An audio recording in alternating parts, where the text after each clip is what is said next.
नमस्कार। मेरी हिंदी की कक्षा में आपका पुनः स्वागत है। पाठ 15 अंधेर नगरी की भाषा अभ्यास की पिछली वीडियो में मैंने उसका सभी अभ्यास कार्य समझाकर पूरा कराया था। आज की वीडियो में हम पाठ 16 जो कि एक कविता है और उसका शीर्षक है चांद का कुर्ता का वाचन करेंगे। प्यारे बच्चों, यह एक बहुत ही रोचक कविता है और इसके रचयिता कवि श्री रामधारी सिंह दिनकर जी हैं। बच्चों, इस कविता में कवि ने कल्पना की है कि चांद अपनी माता से जिद कर बैठता है और कहता है कि मैं जाड़े से मर रहा हूँ और ठिठुर ठिठुर कर अपनी यात्रा पूरी करता हूँ, तो मुझे आप एक कुर्ता या झिंगोला बना दीजिए। तो आइए अब हम कविता का वाचन करते हैं। हट कर बैठा चांद एक दिन माता से वह बोला, सिलवा दो माँ मुझे ऊन का मोटा एक झिंगोला।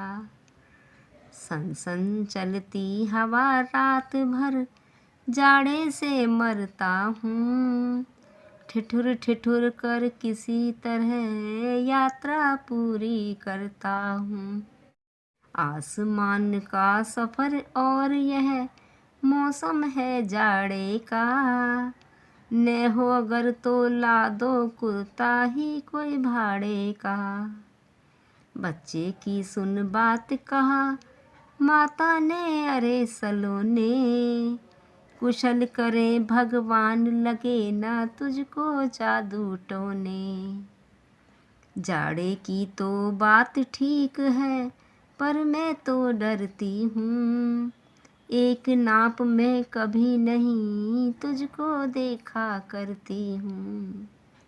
कभी एक अंगुल भर चौड़ा कभी 1 फुट मोटा, बड़ा किसी दिन हो जाता है और किसी दिन छोटा।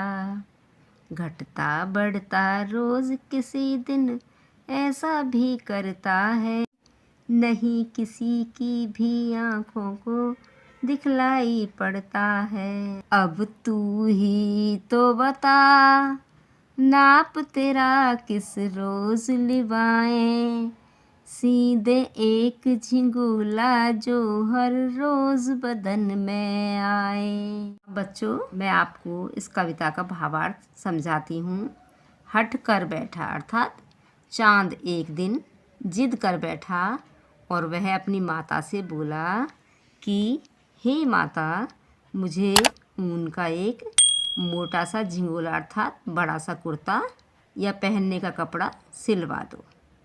सन सन चलती हवा रात भर जाड़े से मरता हूँ। हवा सन सन करके रात भर चलती रहती है, मुझे बहुत ठंड लगती है और मैं ठिठुर ठिठुर कर अर्थात काँप काँप कर किसी तरह से अपनी यात्रा को पूरी करता हूँ।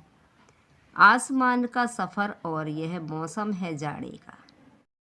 आगे चांद कहता है कि आसमान का बहुत लंबा सफ़र है और यह जाड़े का मौसम है।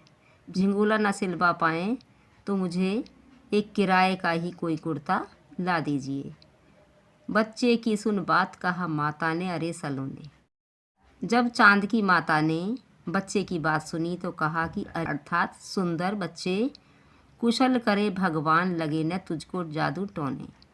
भगवान ऐसी कुशलता करे कि तुम्हें कोई जादू टोना ना लगे अर्थात तुम पर किसी जादू टोने का असर ना हो।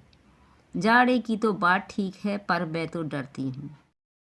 जो तुम के लिए कहा है तो इसकी बात तो ठीक है, पर मैं हमेशा डरती रहती हूँ और तुम्हें कभी भी एक नाप में नहीं देखती। तुम कभी घटते रहते हो और कभी बढ़ते रहते हो।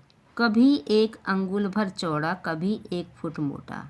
आगे माता कहती हैं कि कभी तुम 1 अंगुल भर चौड़े हो जाते हो और कभी 1 फुट मोटे हो जाते हो। फुट भी बच्चों नापने की इकाई होती है।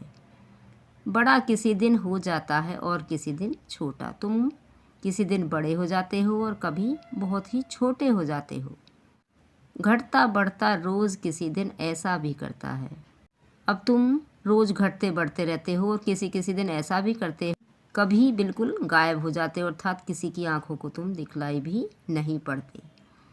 अब तू ही तो बता नाप तेरा किस रोज़ लिवाएं, सींधे एक झिंगोला जो हर रोज़ बदन में आए।